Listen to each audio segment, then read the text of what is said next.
Millionaire sees a beggar with a baby in the rain and gives her the keys to his house. But when the rain pounded against the windshield of Marcus Wellington's black Bentley like bullets from heaven, each drop carrying the weight of a storm that had been brewing all day. Through the blur of water and wipers, he spotted something that made his heart stop. A young woman hunched over on the sidewalk, her thin jacket doing nothing to shield her or the tiny bundle in her arms from nature's assault. The baby's cries pierced through the sound of thunder, a desperate plea that seemed to echo directly into Marcus's soul. If this story touches your heart, please take a moment to like, share, comment, and subscribe to Trillionaire in Love. Your support means everything, and I'd love to hear your thoughts in the comments below. Marcus had built his empire from nothing, turning a small tech startup into a billion-dollar corporation. At 45, he had everything money could buy: mansions, cars, yachts, and respect. But as he watched this mother try to protect her child with nothing but her own body, he realized how empty his wealth felt. Without thinking, he pulled over, his expensive suit instantly soaked as he stepped into the storm. "Ma'am," he called out, his voice barely audible over the rain. "Please come with me." The woman looked up, her eyes wide with fear and desperation. She couldn't have been more than 25, with hollow cheeks that spoke of too many missed meals and dark circles under her eyes that told stories of sleepless nights. Her baby, wrapped in what appeared to be the only clean blanket she owned, couldn't have been more than 6 months old. "I'm not looking for trouble," she whispered, clutching her child tighter. "We'll move along." Marcus's throat tightened. "You're not in trouble. I want to help." He reached into his jacket and pulled out his car keys. But then something extraordinary happened. Instead of offering her money or a ride to a shelter, he found himself reaching deeper into his pocket. His fingers closed around a different set of keys, the keys to his Malibu beach house. "Take these," he said, pressing the keys into her trembling hands. "The address is 1247 Ocean Drive. It's fully furnished, stocked with food. Stay as long as you need." The woman stared at the keys as if they were made of gold. I don't understand. "Why would you?" "Because everyone deserves a chance," Marcus said simply. "And because that baby needs a warm, dry place to sleep tonight." As he drove away, leaving his car's warmth behind for the woman and child, Marcus felt something he hadn't experienced in years. Sense of purpose that had nothing to do with profit margins or board meetings. 3 months passed before Marcus decided to check on his beach house. He told himself it was just to assess any potential damage. But deep down, he was curious about the young mother who had haunted his thoughts. What he found when he arrived left him speechless. The house was immaculate, cleaner than when his professional service maintained it. The garden, which he had always neglected, was now blooming with vegetables and flowers. Through the window he could see the woman, Sarah, he would later learn, sitting at his piano playing a melody so beautiful it brought tears to his eyes. Her baby, now plump and healthy, gurgled happily in a makeshift playpen nearby. Marcus knocked softly, and when Sarah opened the door, her face went white. "Mr. Wellington," she gasped. I can explain. I've been taking care of everything, I swear. I haven't damaged anything, and I've been keeping records of all the utilities I've used. I can pay you back, I promise." "Sarah," he said gently, "may I come in?" As they sat in his living room, a space that now felt more like a home than it ever had when he lived there, Sarah's story unfolded. She had been a music teacher before her husband died in a car accident, leaving her with massive medical bills and a newborn baby. She had lost their apartment, her job, everything. The night Marcus found her was the night she had finally accepted that she might not be able to provide for her daughter. "I've been applying for jobs every day," she explained, her voice shaking. "I've had 3 interviews, but when they learn I have a baby and no childcare..." She trailed off, wiping away tears. "I know I have to leave. I've been preparing. I just needed a few more days to..." "Sarah," Marcus interrupted, "do you know what I do for a living?" She shook her head. "I run a company that develops educational software. We've been struggling to create programs that really connect with children, that make learning feel magical rather than mechanical." He looked at the baby, who was now trying to grab at colorful blocks Sarah had somehow acquired. "I've been looking for someone who understands both music and child development, someone who knows what it's like to nurture a young mind." Sarah's eyes widened. "Are you..." Are you offering me a job? I'm offering you a partnership, Marcus said. Help me create something beautiful. Help me build programs that will inspire children the way your music inspired me just now. But the challenges were far from over. Sarah's lack of formal business experience became apparent as they began working together. She struggled with the corporate environment, often feeling out of place in board meetings and overwhelmed by the technical aspects of software development. There were days when she wondered if Marcus had made a mistake, if she was just a charity case who would eventually disappoint him. The breaking point came during a crucial presentation to potential investors. Sarah had prepared for weeks, but when she stood before the room full of suits, her mind went blank. She stammered through half her presentation before fleeing the conference room in tears, convinced she had ruined everything. Marcus found her on the company's rooftop garden, holding her baby and staring out at the city. "I'm not cut out for this," she whispered. "I'm just a music teacher who ended up homeless. What was I thinking?" Marcus sat beside her, loosening his tie. "Do you know why I really stopped that night in the rain?" Sarah looked at him curiously. 6 months before I met you, I lost my father. He was a simple man, a carpenter who never made more than $30,000 in his best year.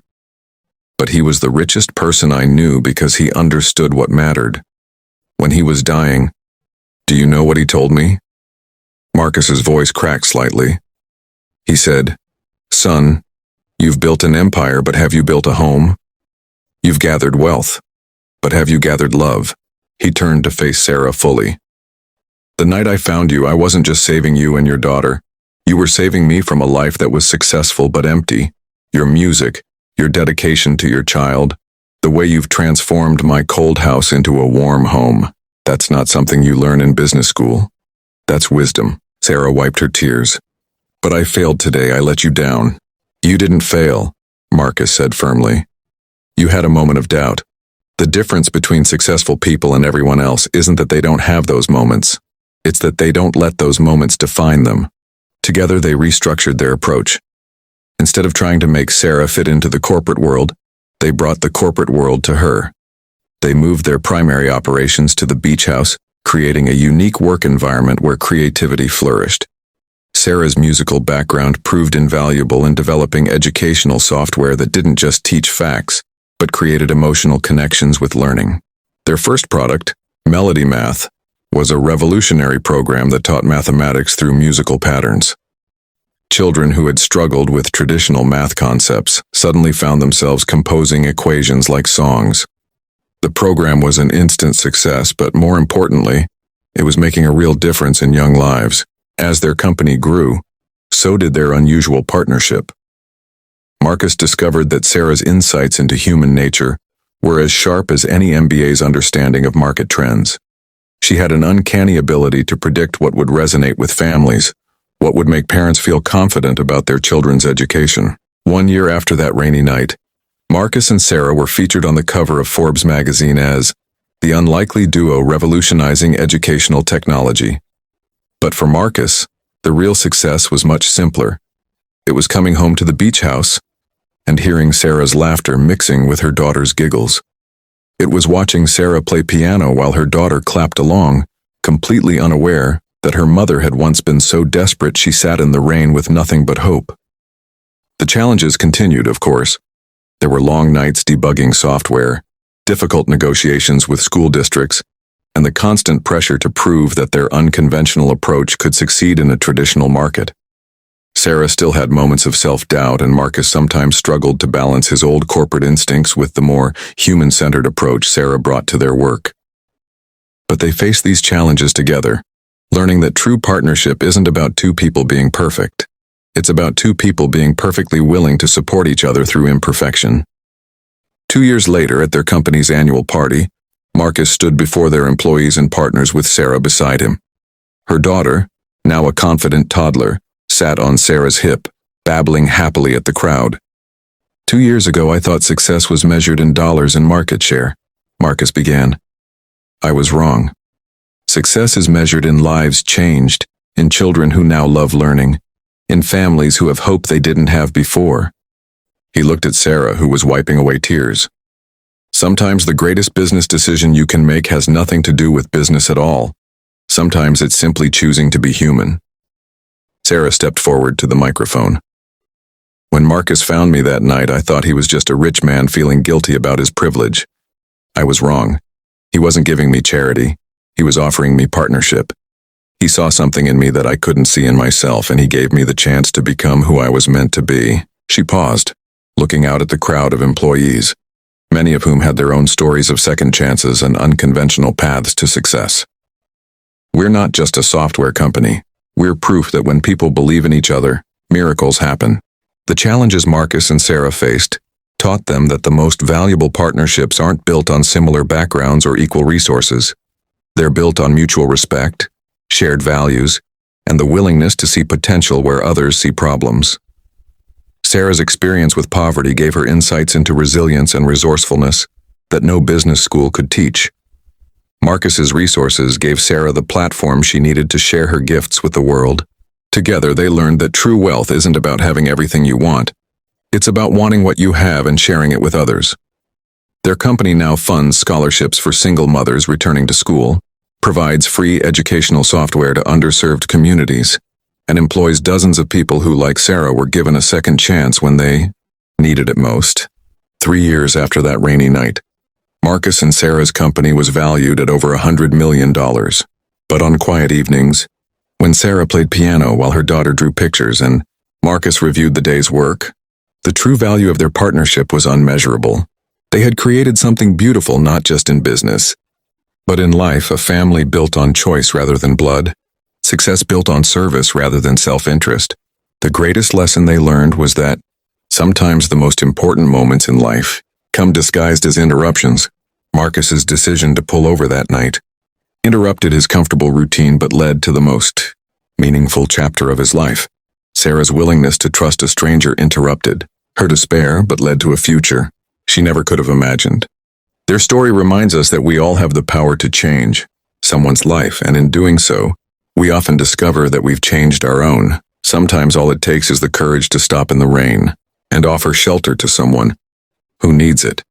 Sometimes the greatest investment we can make is not in stocks or bonds, but in the potential we see in another human being.